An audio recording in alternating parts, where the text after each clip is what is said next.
Welcome to Across the Pitch. Oh my days, guys. Buckle up because we've got more drama than a soap opera season finale. Liverpool and Manchester United just served us a four-goal thriller that had everything, from shock leads to last-minute misses. Meanwhile, Roma just schooled Lazio in the Derby della Capitale, making their rivals look absolutely lost, and Ranieri's proving he's still got that magic touch. And if that wasn't enough, we've got penalties flying around like confetti at Craven Cottage. Let's dive into these absolute crackers, because trust me, you won't believe what went down yesterday. That's right, we're going in hot today. Let's kick things off with the absolute shocker at Anfield, where Manchester United, yes, the same United that everyone expected to get absolutely demolished, just snatched a point from Liverpool's grasp in a 2-2 thriller. And honestly, the audacity of United to show up and actually play football after their recent disasters had us all shook. Lisandro Martinez kicked off the party by absolutely thundering one past Alisson. I mean, who saw that coming? Not Liverpool, that's for sure. But oh honey, Liverpool weren't about to let that slide. Cody Gakpo said, "Hold my beer," and whipped in an absolute beauty to level things up. Then Mohamed Salah steps up to the penalty spot, because apparently we needed more drama.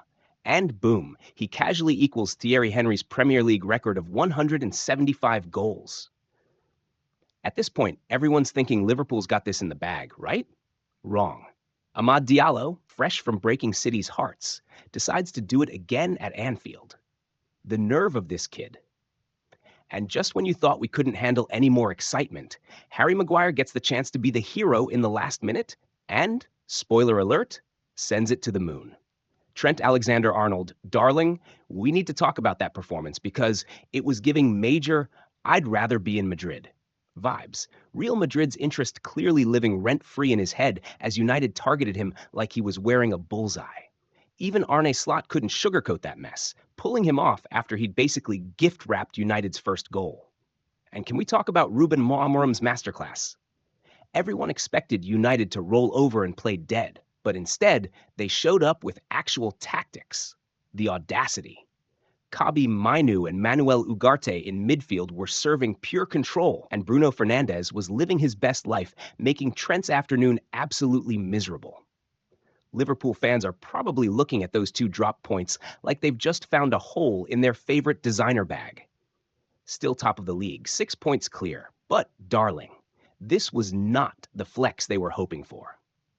Meanwhile, Virgil van Dijk out here trying to act unbothered, telling everyone, "We don't look at the league table. Sure, Jan, whatever helps you sleep at night." And let's spill the tea on those stats, because they are serving pure drama. Liverpool have now dropped points after leading in 4 of their last 6 games, which is giving very much new year, new me energy that Slot definitely didn't ask for. Mac Allister's post-match interview was basically a masterclass in stating the obvious, admitting the performance wasn't good enough. You don't say, sweetie. And Bruno Fernandes. This man had the nerve to say he's pretty upset about only getting a point at Anfield. The same Bruno who's been ghosting in half their matches this season suddenly decides to channel his inner warrior and boss the midfield like it's 2021. The chaos of it all had Glenn Murray absolutely living, calling it a throwback match. Honey, if by throwback you mean United actually remembering how to play football, then yes, we totally agree. And let's not forget the weather drama, because apparently some United fans were praying for the snow to cancel the match, only to end up celebrating like they'd won the Champions League.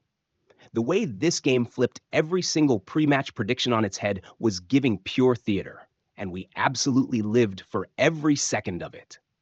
Now grab your popcorn, because we need to dish about the Derby della Capitale, where Roma just gave Lazio the reality check absolutely nobody saw coming. Like, imagine being 15 points ahead of your bitter rivals and still getting completely schooled. That's the tea Lazio had to sip on Sunday. And honey, let's talk about the main character energy Lorenzo Pellegrini served up, because this man chose violence, and we're here for it. The Roma captain, who hasn't even started a home game since October. October, people. Just walked onto that pitch and said, "Watch this," before curling in an absolute stunner that had the Ultras eating their words faster than a pizza at midnight.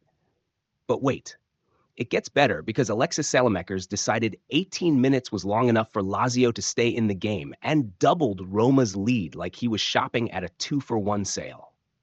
The way Lazio showed up, thinking they were giving top four contenders, but ended up serving deer in headlights, realness was absolutely sending me. And can we talk about Claudio Ranieri? Because this 73-year-old king just secured his fifth derby win from 5 attempts. The stats don't lie, sweetie. The man was so pumped after Pellegrini's goal that he actually shouted, I know, shocking behavior from our usually composed king.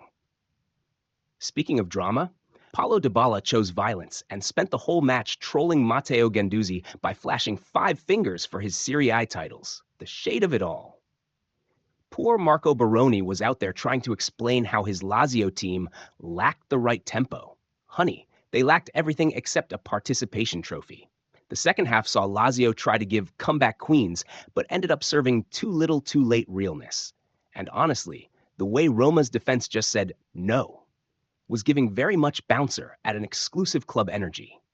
And just when you thought we were done with the drama, Tati Castellanos got himself sent off in stoppage time because apparently this derby needed one last serving of chaos.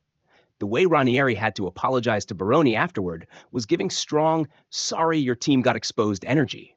But make it classy. The Roma Ultras went from writing off Pellegrini to singing his name. Talk about a character development arc that not even Netflix could script. And let's spill the final bit of tea. Lazio might still be 12 points clear of Roma in the table, but darling, after this performance, those European dreams are looking about as stable as a Jenga tower in an earthquake. The way Roma went from crisis club to derby destroyers has got everyone shook. And Ranieri's out here, proving that sometimes the best new trick is bringing back an old dog who knows exactly how to hunt. By the time the final whistle blew, the Stadio Olimpico was giving big, this is our house energy. And honestly, not even Lazio's stellar season stats could save them from this serving of humble pie. And now, darlings, let me tell you about the absolute chaos that unfolded at Craven Cottage, where apparently everyone decided penalties were the new black. The drama started when Sammy Smodics had the audacity to put Ipswich in front. Yes, relegated last season Ipswich showing up at Fulham like they owned the place. Marco Silva was already giving us peak drama queen energy on the touchline, serving looks that could kill and earning himself a yellow card faster than you can say VR check.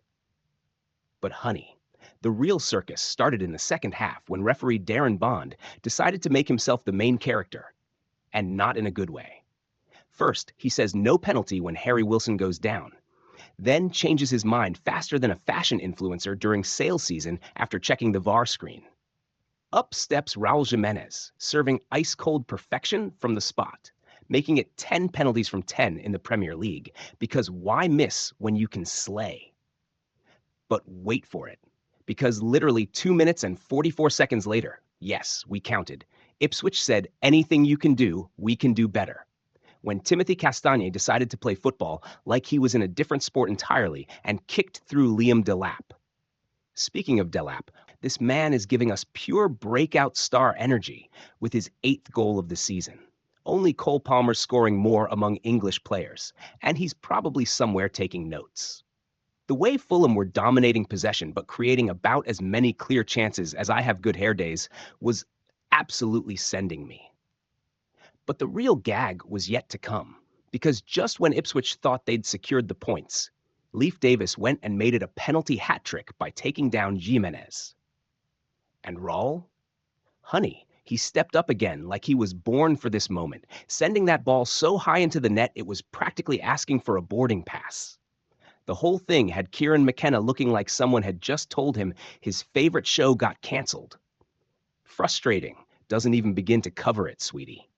Marco Silva was giving us primetime entertainment on the sidelines, absolutely fuming about a first-half red card that never was, serving I need to speak to the manager energy for 90 straight minutes. The stats are screaming that Fulham are unbeaten in 8 games, but with 6 draws, they're really just collecting points like they're trying to get a free coffee at Starbucks. And can we talk about how Ipswich went from we're just happy to be here to we actually belong faster than a TikTok trend? The way they've got everyone shook is giving very much underdog turned main character energy. And honestly, we're living for it.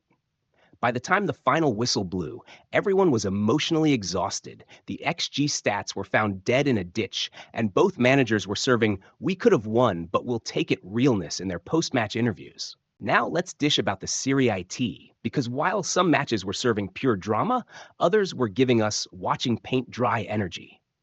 Let's start with Cagliari showing up to Monza and choosing violence with a 2-1 victory, the disrespect of it all. Meanwhile, Lecce and Genoa really said goals? We don't know her, and served us a 0-0 draw where both teams hit the woodwork because apparently scoring was optional. The way both teams kept hitting the frame of the goal was giving very much close but no cigar realness. Krstovic smashing one off the post for Lecce and then Thorsby deciding to one-up him by hitting the bar not once but twice in the same sequence for Genoa. The audacity. And honey, let's talk about Torino and Parma, because they also got the goalless memo and ran with it. Che Adams had the nerve to almost score, but Zion Suzuki said, "Not today, sweetie," with a save that had everyone clutching their pearls. And Bonnie, the way he came on as a sub and immediately chose chaos, forcing a save and then setting up Mihaila to rattle the post, was giving big "I'm the main character now" energy. But at the end of the day, both teams really said, "we'll take the point," and called it a day. And that's what we're working with in Serie A this weekend. Some teams fighting for their lives, while others are just happy to be here. The way these matches rounded off our weekend is giving very much after-party come-down vibes. But honestly, sometimes that's exactly what we need after all the premium drama we got served earlier. And that's all for today's roundup, folks. We've had penalties flying around like confetti at Craven Cottage, Roma serving a masterclass in derby demolition, Manchester United remembering they actually know how to play football, and Serie A giving us a mix of edge of your seat and edge of consciousness entertainment. Before we wrap this up, let me leave you with some food for thought. Will Liverpool's dropped points come back to haunt them? Can Roma build on this derby victory, or will they go back to their consistency who ways? Is Ipswich's Delap the next big thing in English football? And most importantly, will Marco Silva ever get through a match without looking like he's about to throw hands with the fourth official? This has been Across the Pitch. Over and out.